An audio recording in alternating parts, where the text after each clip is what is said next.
मेरे पति भी राधा नाम जप करें और अगर आप शरणागत हो गए तो जैसे फूल में खुशबू आ जाती है, तो आसपास से भौरे आकर के लुभायमान हो जाते हैं पराग में।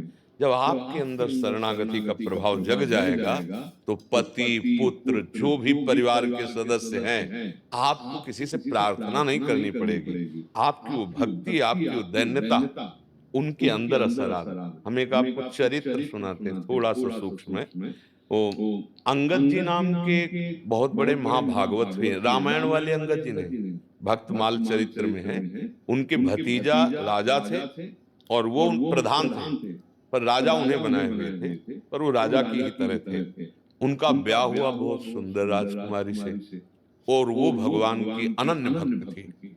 और गुरुदेव की कृपा से अनन्य भक्ति आती है, तो गुरुदेव के प्रति उसका भगवत भाव था, साक्षात मेरे भगवान है। और वहां उनके घर में संत सेवा होती रहती थी। अब जब यहाँ ब्याह हो गया है, तो ये पूरे रजोगुणी, न संतों को मानना न भगवान को मानना, बस जैसे एक संसारी आदमी वैसे। 200-400 रुपये माँ बाप कैसे जी रहे हैं? अब ब्याह हो गया है तो पति तो जीवन भर का साथी है। अब उनको बहुत अंदर दुख हुआ कि ना यहाँ संत सेवा होती, ना यहाँ भगवान की पूजा होती, ना यहाँ भगवान की चर्चा होती, वही सब रजोगुणी राज वैभव। पर वो अनन्य भगवान की और गुरु भक्ता। कुछ ही समय हुआ कि उसे बेचैनी बढ़ी, न संत दर्शन, न सत्संग, न गुरुदेव के दर्शन। और वो सख्त महलों में व्यवस्थित ढंग से रानी राजकुमारियां रहती, तो वो रानी हो चुकी थी, महलों के अंतर्गत बाहर निकल नहीं सकती, बड़े नियमावली थी।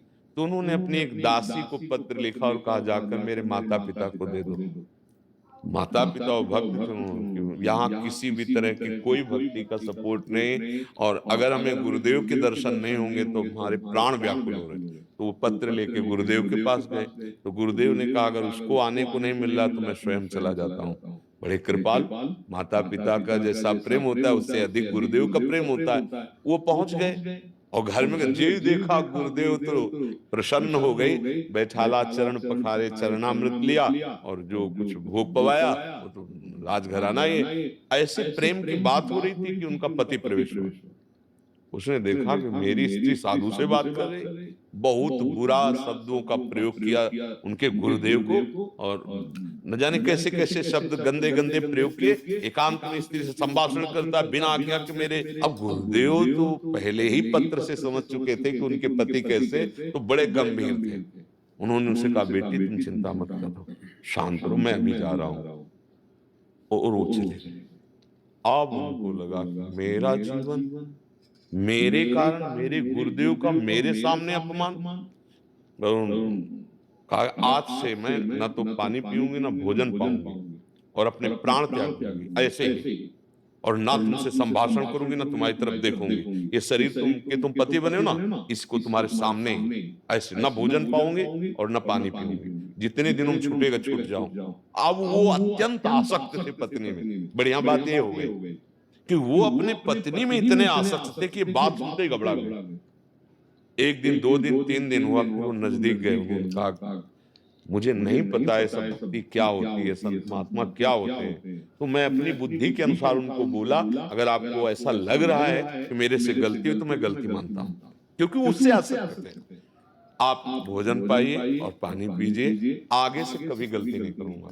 उनका ऐसे नहीं, आप स्वयं जाएं, गुरुदेव को प्रणाम करके लाएं, और फिर हम रसोई बनाएंगे, गुरुदेव पाएंगे तब उनकी जूठन पाऊंगी। बोले ऐसा ही करें। वो गए, गुरुदेव को प्रणाम करके लाए। मना असंतों का क्या, संतों का तो बहुत करुणा में स्वभाव होता है। अब जीव ही गुरुदेव पाए और दोनों ने उच्छिष्ट पाया, तो रानी से भी अधिक महान भागवत उनके पति बन गए। क्योंकि वो पूरा चरित्र तो बड़ा विशाल चरित्र है। रानी से भी ज्यादा महाभागवत वो बन गए। मतलब उनकी ऐसी स्थिति, पूरा चरित्र कहे तो घंटों लगेंगे। उनकी ऐसी स्थिति हुई कि राजा ने किसी कारणवश उनको एक ऐसे हीरे का मुकुट वो जीत के लाए थे, बहुत महंगा था। उन्होंने सोचा कि ये हीरा तो भगवान जगन्नाथ जी को देंगे। राजा को ये पता चला, तो उन्होंने पहले विनय के द्वारा, क्योंकि चाचा लगते थे, जब नहीं माने तो उन्होंने जो रसोई में भोजन बना दिया उनको अपनी तरफ करके उसमें जहर मिलवा दिया। अब वो जहर भरा भोग पहले ठाकुर जी को लगा और फिर वो जब अंगद जी के सामने, तो उनकी जो बहन थी, उनकी बेटी अंगद जी के साथ पाती थी, तो उन्होंने बुलाया, उनका नहीं आज नहीं पाएगी। क्यों नहीं पाएगी, रोज पाती है। तो प्रधान रसोईया की देख रेख उन्हीं के हाथ में थी, वो जानती थी। उनका नहीं आप पाई हो बाहर खेलने के, बोले जब तक नहीं आएगी तब तक नहीं पाएंगे, हमारा नियम है, मुझ बच्ची के साथ पाते हैं, बुलाओ उसको। तो उनको लगा मैं कितनी नीच हूं, मेरी बेटी से तो इतना प्यार करते, तो उनका भाई मत पाना, इसमें जहर मिला दिया। उनका भगवान का भोग लग गया, जहर मिला दिया। अरे दुष्ट स्वभाव वाली, जब भगवान ने पा लिया तो अब पूरा प्रसाद अकेले पाए। कुछ नहीं हुआ, कुछ नहीं, मतलब पूरा जहर पड़ा हुआ था, कुछ नहीं। कितने महान भागवत के जब भगवान पा लिए, भोग लग गया, तो अब मैं क्यों नहीं पाऊं, मैं पाऊं, कुछ नहीं हुआ। वो बड़े महाभागवत हुए। तो अगर अपने पति को या परिवार को किसी को भक्ति में लाना है, तो पहले हमारी भक्ति में दम आ जाए, पहले हमारे भजन में ऐसी निष्ठा आ जाए, तो अपने आप सामने वाले का या रिश्ते नातेदार का अपने आप परिवर्तन हो जाएगा। पहले हमको चाहिए कि हम अपनी भक्ति को पुष्ट करें, नहीं तो जब वो कटु व्यवहार करेंगे तो आपको खुद अपनी भक्ति पे असर पड़ते नजर आएगा कि वो कम हो रही है। वो पहले हमको अपनी निष्ठा मजबूत करनी। अगर हमारे हृदय में भक्ति निष्ठा बढ़ गई, तो पति पुत्र परिवार जिधर जो हमारे संपर्क में आएगा वो भक्त बन ही जाएगा, चाहे जितना विरोध करे। मीरा जी का उनके देवर ने बहुत विरोध किया, बहुत हद तक जहर तक पिलाया, मारने की चेष्टा, अंततो गत्वा चरणों में गिरे। मान सिंह जी राजा थे, अपनी पत्नी का बहुत विरोध किया, रत्नावती जी का चरित्र पढ़, अंततो गत्वा चरणों में प्रणाम करके और कहा कि मैं आपका शिष्य हूं। भक्ति एक दिन झुका के रखती है, बस ये कि अपनी निष्ठा परिपक्व बनी रहे, ये बड़ा कठिन है। अपने को परिपक्व कर लो, पति और पुत्रादि तो अपने आप हो जाएंगे जब हमारे हृदय में भक्ति। देखो संतों को भक्ति का ही तो प्रभाव होता है, अपने हृदय की दीपक से लाखों दीपक जगमगाने लगते हैं, तो उनके दीपक में कोई फर्क पड़ता है क्या? पहले भक्ति का दीपक हमारे हृदय में वास्तविक जल जाए। हाँ, अपने आप देखो, पति में भी भगवान है, पुत्र में भी भगवान है, और आप भगवान की भक्ति करते हो तो उनको बदलने में कितनी देर लगेगी?